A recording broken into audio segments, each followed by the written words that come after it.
Okay, it's rap pack to my pulse flat. We keep it real, no false rap. I got 4 cars and they all black. Got 4 bras and they all that. We call that ballin'. Doing this is my calling. Flow is so appalling. My phone off and she calling. I'm like, yeah. I'm gonna be doing a review. What's going on, guys, and welcome back to Nth-Level Entertainment, the most awesome series, comic book, and movie-related YouTube channel in South Africa. I am your host, Zweletu Mahlangu, aka Z the Entertainer, and today I'm going to be talking about DeadPool 2. So this is going to be a spoiler review. If you haven't seen the movie yet, I suggest maybe you come back to this video after you've seen it, because I'm going to be talking about some detail.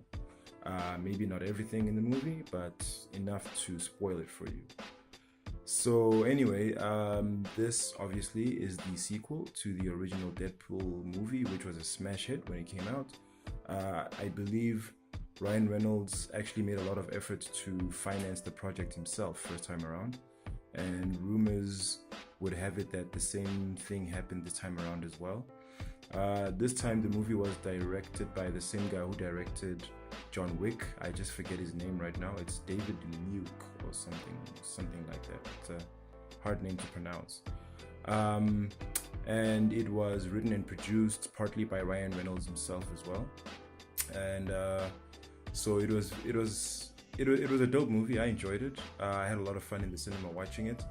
The stark differences between it and DeadPool 1 that I found is that in DeadPool 1, the movie was a lot like, it was a cross between a love story and a revenge movie. In that, you know, this is where DeadPool meets Vanessa. You know, they fall deeply in love, and then DeadPool is stricken with cancer, and he has to now go to this organization run by Francis, where they basically, not only do they try and cure him of his cancer, but they run experiments on him to try and give him mutant powers.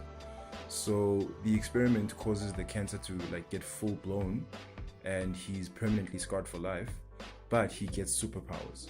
And now he's on a revenge mission to Francis because he's disfigured and he feels like he can't be with Vanessa. So that's how the first movie was a bit of a love story as well as a revenge drama. Now in this one, it starts off with Vanessa being killed very early in the movie. Basically, we see DeadPool, you know, and where he's at right now in his life, as far as he's a mercenary who just basically takes out criminals in the most gruesome fashion possible. But he's basically fighting crime, and he's having a happy life with Vanessa. He comes home from a mission one night, and I think some enemies send assassins to hit their home, and they kill Vanessa. So obviously he gets his revenge immediately, but now the rest of the movie, he's in a very dark place. He's constantly reminiscent of Vanessa. He's constantly trying to kill himself to join her, and he fails because of his healing factor. And then he comes across Russell, I think his name was, a young mutant kid who is, I think, an orphan at some sort of an institution that doubles.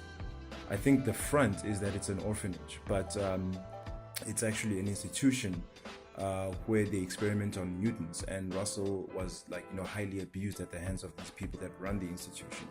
So he's got a huge chip on his shoulder, and he lashes out, where the X-Men are now forced to intervene along with DeadPool to actually subdue him and you know, and make the people around him safe. So this results in him and DeadPool getting thrown in prison, and then we enter Cable into the story. Now Cable, for those of you who know comic books and X-Men in general, is a huge character in the X-Men mythology. He's basically a, some people would call him, what is it? No, not an exposition machine. He's basically, like, you know, they use him to make, he's a retcon machine is what they call him, because he's known for time traveling, and he normally goes back into the past to write something that has caused, you know, a devastating future or something like that.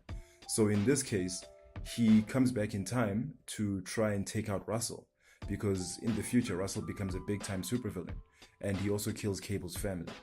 So in order to prevent that apocalyptic future, Cable has to come back and kill Russell while he's a kid. So now Deadpool has now formed this father and son type bond with Russell, because him and Vanessa were actually expecting a child when she died. And then so now he feels a responsibility to actually protect Russell from Cable, despite Cable explaining to him exactly why he has to kill him. So that made it quite an interesting twist, as far as, you know, a fresh take on the story that we're not used to, you know, very different from what the first movie was. A lot of character development for Deadpool himself, believe it or not, you know, having to go through that journey. And then we also see him start up a mock version of the X-Force, who get killed immediately on their first mission. It's made up of Terry Crews plays a character, I forget what his name was. There's Domino, there's this civilian guy, I forget his name as well, white guy, who also gets killed, absolutely no superpowers at all. Dopinder, the Indian guy who drives the taxi from the first movie, he's in this one as well. Someone called the Vanishing Man, who we never see because he's invisible. And there was another one. There was one more person. Oh yeah, there was someone who was from the planet Mojo, funnily enough, who was part of this X-Force team, who also died at the beginning of the first mission. The only people that actually survived it, I think, were Deadpool and Domino. Colossus is also in this movie, still trying to recruit Deadpool into the X-Men, but he wasn't a part of the X-Force. So anyway, it was a nice fake out, but I think it was just a way for them to introduce Domino, because she's the one who actually survived the horrible accident that they got into. They basically jumped out of a plane with parachutes, and it went horribly wrong, and Domino and Deadpool were the only ones who survived. So yeah, Domino was a nice addition to the cast. Zazie Beetz played the role beautifully, and she looked absolutely gorgeous on screen while she did so. We also have the inclusion of Juggernaut in this film. Oh my god, he was done perfectly. He totally blows out of the water the version that we saw in X-Men 3 The Last Stand, played by Vinnie Jones. He was all CGI, which in my opinion was the only way you can do Juggernaut anyway, if you want to be faithful to the comics. And they did him so accurate and faithful to the I understand he was actually voiced by Ryan Reynolds. Obviously he sounded a bit different, but yeah, he was voiced by Ryan Reynolds as well. There was an awesome, huge ass, sick ass CGI fight between him and Juggernaut at the end of the movie, which was sick. So we also get to a point where now Russell actually befriends Juggernaut, because he was one of like the many mutants that were being transferred from one facility to another, and then they broke out, and Juggernaut becomes sort of like, you know, Russell's henchman, and they go on a mission now to try and get revenge on the institution that actually raised Russell and abused him. So at the end, Deadpool has to save those people and try and save Russell. Colossus fights Juggernaut. In the end, Cable tries to kill Russell, and Deadpool takes the bullet for him and dies. Oh yes, because he was wearing a collar that takes away mutant powers, so he wasn't able to heal from the gunshot. Now Cable goes back in time and saves Deadpool by putting a coin in his chest, so that by the time he tries to jump in front of the bullet, he's actually saved, and you know, and all that stuff, and all is well at the end. So yeah, that's basically the story of the movie. And a little bit of some highlights here and there, not the whole thing of course, but yeah man, it was a great movie. My biggest takeaways from it was Juggernaut.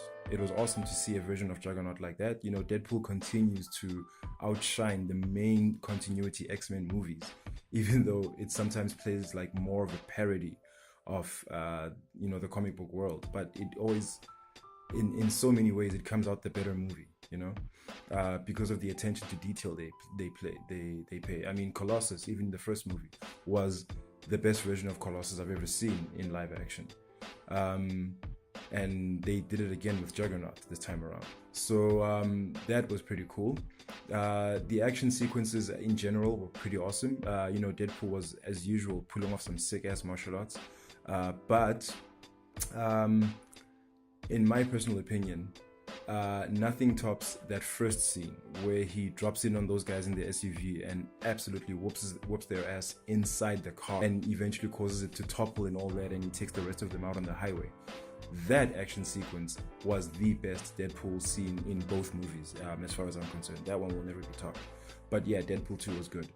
My only gripes about this movie is that we didn't get to spend more time with Cable, because Cable, not only is he, like I said earlier, one of the pivotal X-Men characters that was finally realized in live action, his character wasn't fleshed out enough in the movie itself. You know, there wasn't much development. There wasn't much exposition as far as what was his motivation to go on this mission. You know, I mean, yeah, we knew it academically. They showed brief snippets of him cradling his family and whatnot. But, you know, narratively in the film, they didn't do enough to actually get the audience invested, or at least me, speaking for myself.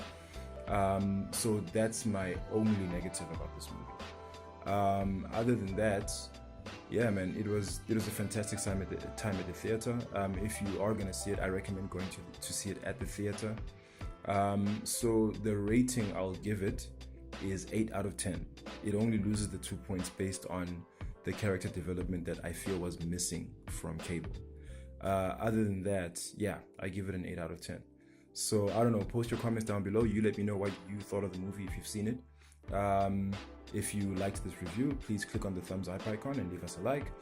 If you'd like to see more from Nth-Level Entertainment, please click subscribe and click on the bell icon to make sure you're notified every time I drop new content on the channel. Otherwise, guys, again, thank you very much for spending this time with me. I have been Z the Entertainer, and as usual, please take care of each other, stay awesome, to infinity and beyond.